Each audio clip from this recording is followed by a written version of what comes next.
இயேசு உங்களை நேசிக்கிறார். பிரியமானவர்களே, இந்த நாளில் ஆண்டவர் நம்மளோடு பேசும்படிய வேதத்திலிருந்து ஒரு வசனத்தை கூட வாசித்து ஆண்டவர் நமக்கு கற்றுக் கொடுக்கக்கூடிய காரியத்தை இதன் வழியாய் பார்ப்போம்.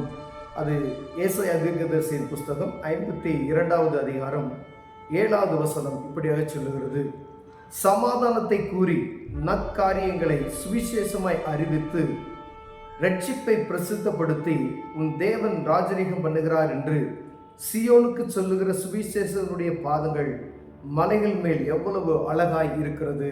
பிரியமானவர்களே, சமாதானத்தை கூறி நற்காரியங்களை சுவிசேஷமாய் அறிவித்து ரட்சிப்பை பிரசித்தப்படுத்தி உன் தேவன் ராஜரீகம் பண்ணுகிறார் என்று சியோனுக்கு சொல்லுகிற சுவிசேஷனுடைய பாதங்கள் மலைகளின் மேல் எவ்வளவு அழகாய் இருக்கிறது. ஒரு சுவிசேஷனுடைய பாதங்கள் எவ்வளவு அழகாய் இருக்கிறது என்று ஆண்டவர் சொல்லுகிறார். பிரியமானவர்களே, ரட்சிப்பை பெற்றுக்கொண்ட நாம் ஆண்டவராய் இயேசு கிறிஸ்துவின் அன்பை கருத்து நாம் அறிந்து கொண்டதை பிறருக்கு கற்றுக் கொடுக்கிறோமா? பிறருக்கு அதை சொல்லுகிறோமா? இல்லை, அந்த அன்பையும் ஆண்டவர்கிட்ட நம்ம பெற்றுக்கொண்ட அந்த ஆசீர்வாதத்தையும் நாம் மாற்றம் பெற்றுக்கொண்டு அப்படியே இருக்கிறோமா என்பதை பார்க்கும்படியாய் ஆண்டவர் உங்களோடும் என்னோடு பேசுகிறார். பிரியமானவர்களே, சமாதானக்காரனாகிய ஆண்டவராகிய இயேசு கிறிஸ்து இந்த உலகத்தில் ஒருவரும் கொடுக்க முடியாத சமாதானத்தை நான் உங்களுக்கு கொடுக்கிறேன் என்று சொன்ன அவருடைய அந்த சமாதானத்தை குறித்து மற்றவர்களுக்கு நாம் போதிக்கிறவர்களாக இருக்கிறோமா என்று பார்க்கும்படியாய் ஆண்டவர் விரும்புகிறார். ஒருவேளை இந்த சமாதானக்காரரை பற்றி நான் அறிந்து கொண்டேன், நீங்கள் அறிந்து கொண்டீர்கள். ஆனால் இதை அறியாதபடி எத்தனையோ பேர் இருக்கிறார்கள் என்பதை நாம் புரிந்து இந்த சமாதானம் கொடுக்கிறவர் ஒரு உண்டு, இயேசு கிறிஸ்து என்பதை அவர்கள் அறிந்து கொள்ளும்படியாய் அவர்களுக்காக இந்த இயேசுவை பிரதிபிக்கிறவர்களாய் நாம் காணப்படுகிறோமா என்று பார்க்கும்படியாக உங்களோடு பேசுகிறார். அதே போல பாருங்க, நற்காரியங்களை சுவிசேஷமாய் அறிவித்து ரட்சிப்பை பிரசித்தப்படுத்தி நற்காரியங்களை நற்செய்தி என்றால் அநேக மக்களுக்கு நற்செய்தி ஏதோ ஒரு புதிய செய்தி அப்படி என்பதாய் சொல்லப்படுகிறது. ஆனால் 2025 வருடங்களமாய் ஆண்டவருடைய நற்செய்தியை அறிவித்துக்கணும். இதோ சகல ஜனத்துக்கும் நற்செய்தியை அறிவிக்கிற ஒரு செய்தி நாம் சொல்லுகிறோம். இதோ பெத்லகேம்ல இயேசு என்ற இரட்சகர் பிறந்திருக்கிறார் என்றது நற்செய்தி. ஆண்டவராகிய இயேசு கிறிஸ்து பிறந்ததினுடைய காரியத்தை அநேக ஜனங்கள் அறியாதபடி இருக்கிறார்கள். ஏன் கிறிஸ்தவர்களே அறியாதபடி இருக்கிறார்கள்? பிரியமானவர்களே, அவர்களுக்கு இயேசு கிறிஸ்துவை யார் என்பதை புரிந்து கொள்ளும்படி அவர்களுக்கு அறிவிக்க வேண்டும் என்று ஆண்டவர் விரும்புகிறார். ஏன்னா அவர்கள் அநேக தெய்வங்களை அறிந்திருக்கிறார்கள்.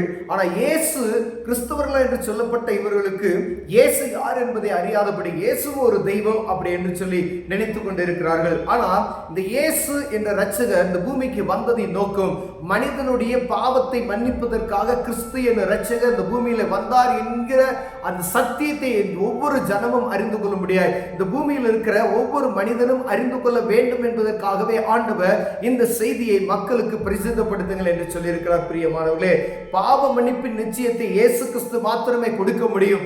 எந்த ஒரு மனிதனோ எந்த ஒரு தெய்வமோ பாவ மன்னிப்பின் நிச்சயத்தை கொடுக்க முடியாது என்பதை ஜனங்கள் அறிந்து கொள்ள முடியாது. விசேஷமாய் கிறிஸ்தவர்கள் அறிந்து கொள்ள முடியாது ஆண்டவர் விரும்புகிறார். இந்த செய்தியை நாம் அறிவித்திருக்கிறோமா? நான் அறிந்து கொண்டேன். பாவத்தை மன்னிப்பதற்கு ஆண்டவராய் இயேசு கிறிஸ்து என்னுடைய பாவத்தை மன்னித்தார். இந்த ரட்சிப்பின் அனுபவத்தை நான் பெற்றுக்கொண்டேன். ஆனால் மற்றவர்களுக்கு இதை நான் சொல்லுகிறேனா என்று பார்க்க முடியாது ஆண்டவர் என்னோடு பேசுகிறார். இதே போல நீங்க ரட்சிப்பின் அனுபவத்தை நீங்கள் பெற்றுக்கொண்டு இருப்பீர்களானால், பாவ மன்னிப்பின் நிச்சயத்தை நீங்கள் பெற்றுக்கொண்டு இருப்பீர்கள். நீங்க பெற்ற இந்த ரட்சிப்பின் அனுபவத்தை, பாவ மன்னிப்பின் நிச்சயத்தை மற்றவர்களுக்கு நாம் சொல்ல வேண்டும். எத்தனையோ மனிதர்கள் பாவ கட்டில் சிக்கி தவிக்கிறதை நாம் பார்க்க முடிகிறது. பாவ மன்னிப்பு எங்கு கிடைக்கும் என்று சொல்லி அநேக இடங்கள் அலைந்து திரிகிற ஜனங்கள் உண்டு. பிரியமானவர்களே, அப்படிப்பட்டவர்களுக்கு இந்த கிறிஸ்துவின் அன்பை சொல்லுகிறவர்களாய் காணப்படுகிறோமா என்று பார்க்கும்படியாய் அழைக்கப்படுகிறோம். பிரியமானவர்களே, தேவன் ராஜரீகம் பண்ணுகிறார். சியோனுக்கு சொல்லுகிற சுவிசேஷனுடைய பாதங்கள் மலைகள் மேல் எவ்வளவு அழகாய் இருக்கிறது. ராஜாதி ராஜா, அவரே சர்வ வல்லமையுள்ள தேவன், அண்ட சராசரங்களை சிருஷ்டித்தவர், ராஜரீகம் பண்ணுகிறார் என்று, தேவனே ராஜரீகம் பண்ணுகிறார் என்று எல்லா ஜனங்களுக்கும் சொல்ல வேண்டும் என்பதே ஆண்டவருடைய பிரியம். ஒவ்வொரு மனிதனாய் பிறந்த ஒவ்வொரு மனிதனும் தேவனே ராஜரீகம் பண்ணுகிறார் என்கின்ற இந்த சுவிசேஷத்தை அவர்கள் அறிந்திருக்கும்படியாய், ஒவ்வொரு மனிதனும் அறிந்திருக்கிறபடியாய் ஆண்டவர் விரும்புகிறார். அப்படி அறிவிக்கக்கூடிய மனிதர்கள் தான் ஆண்டவர் சொல்கிறார், சுவிசேஷகருடைய பாதங்கள் மலைகளின் மேல் எவ்வளவு அழகாய் இருக்கிறது என்று. ஒவ்வொருவரும் இந்த சுவிசேஷத்தை அறிவிக்கிறதுக்கு தீவிரப்படும்படி ஆண்டவர் விரும்புகிறார். ஏன் என்றால் காலம் கடைசியாய் இருக்கிறது. இந்த காலகட்டத்தில் கிறிஸ்துவை பற்றி அறியாத ஜனங்கள் எவ்வளவோ பேர் இருக்கிறார்கள். ராஜரீகம் பண்ணுகிற ஒரு தேவன் உண்டு என்பதை அறியாத எத்தனையோ ஜனங்கள் இருக்கிறார்கள். பாவ மன்னிப்பு நிச்சயம் உண்டு என்பதை அறியாத ஜனங்கள் எத்தனையோ பேர் இருக்கிறார்கள். பாவத்துக்கு பரிகாரம் இயேசு என்ற இரட்சகர் ஒருவரே என்பதை அறியாத ஜனங்கள் எவ்வளவோ பேர் இருக்கிறார்கள். பிரியமானவர்களே, எப்படிப்பட்ட பாவத்தை மன்னிக்கவும் இயேசுவால் முடியும் என்பதை அறியாதபடி இருக்கிறார்கள்.